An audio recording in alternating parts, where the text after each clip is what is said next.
immersion. We've got to give you so much to make any kind of a difference. But here's what happens. When we're born, before God even sends us down to the womb, we're empty. So what I want you to leave here with was, one, when you came in with excuses. It's my job to hopefully teach you that you don't have those excuses anymore. They get to stay here.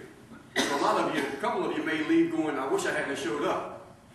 Because it was a lot easier when I said, well, you don't know what I went through. I could, and that's why I'm not where I need to be. So those get to stay here. The other thing I wrote in my notebook was, I don't want you to get anything out of today. Meaning, almost empty like this. So if we come down empty, and depending on whose womb you're in, sometimes by the time you're about 10 or 11, on average, is that emptiness has turned to this negativity. You with me on that?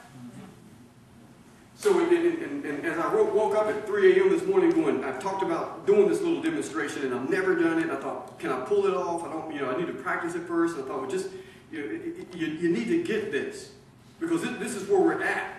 Is we're bombarded with so much negativity even before we come out of the womb. Whether it's, the parents that you have, whether what they're seeing, what they're reading, what they're hearing.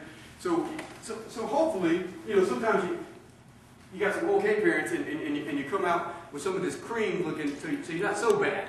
But here's what happens is, by the time you're 10 or 11, 18, 20, you hit the gel cells and stuff if you're an Adams, and then you realize that, man, I got to do something different. So you try to bombard yourself with, hopefully, the positive stuff. So it's, and CNN is like constant negative news.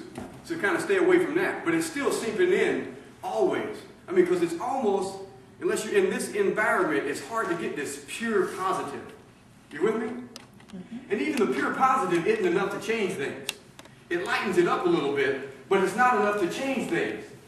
And you get a little bit of positive from here. And we're only here for, 6, 7, 8 hours. And like I said, even if it was a 2-day seminar, you get a whole lot of clear positivity. But still, man, boy, just as soon as you stick your head outside, the negative stuff just starts hitting you again. And it overtakes. Now, there's a saying that it takes 16 positive words to overtake one negative word. Now, I don't know if that's true or not. I don't even know if there's any way to qualify that. Because it's my belief that it's more like 100. It's almost like 100 to 1 to really start cleaning up some of that negative stuff that goes in. And there's a reason for it. We'll talk later on, when we get through the manual, that the brain has 2 purposes: to keep you alive, keep you safe.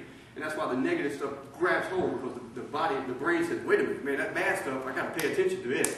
I need to keep this person alive, I need to keep them safe. And that positive, happy-go-lucky butterfly stuff, no danger there, so I don't need to pay attention to it. So what we got to do is we want to really just empty it out. Remember, when you leave here, it's emptied out. So if you kind of empty it out, and as Christians, we believe that, you get saved and you're baptized and you get to empty it out. And then, we try to stay in just this one room, which is, and only get this stuff, and we're good again. But that's not realistic. Because the realistic part is, as soon as because even if you stayed in here and did that, you ain't doing anybody any good anyway. You need to be out sharing, this stuff with other people. So when you walk into a room, you either brighten it or you dim it. You either make it brighter or you make it darker. So you are or you'll become the people you hang around. You have to influence them more than they influence you. Are you with me on that? So this isn't going to be there. That's always, you're not going to get this. A lot of people say, you're a motivational speaker, and I'm not. I think we're all, motivational speakers at one time or another. Because at one time or another, we've all had friends come to us going, man, you don't know what's going on right now. I got this and that. And you listen to them a little bit, and then you try to motivate them. You don't go, man, you're right. Would you just go ahead and jump? Because then it ain't going to get no better. We try to motivate them. We say, well, if you do this a little bit, or, things are going to pass and things are going to get better. So we're all motivational speakers. But I want to be more of a reality speaker. And that is, we need to learn how to deal with what's going to hit you. Because we can have a lot of fun in here and go through this manual, but once you go back outside those doors, life is going to hit you with this dark negativity. And that's always going to be there. And there's no way to take this away. And I used to think, I wish I could take it away, but I'm glad I can. And if anybody could take it away, God would take it away if it needed to be taken away. But it doesn't, because it's those negative stuff that helps you grow as a person. Does that make sense? So here, where I said, I want you to leave here empty.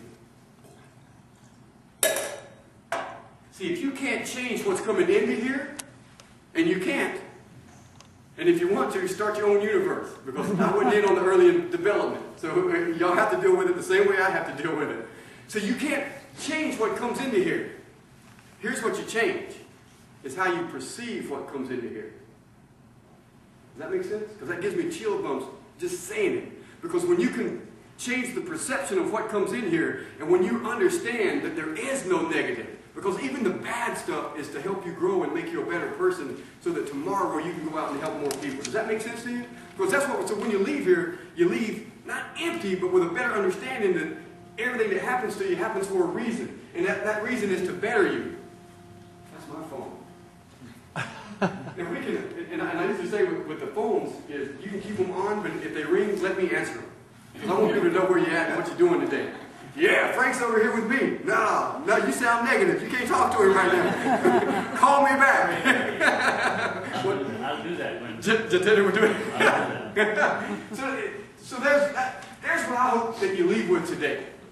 So no matter whatever you wrote down, we're going to go through this book. And what I'm going to share with you today is it's kind of like this apple. Now, every time I throw this thing up, I got to keep an eye on it so when it comes back down, I can catch it. Now, does it matter can I throw this high enough that it won't come back down? No. Nothing. It's just going to come back down. Why?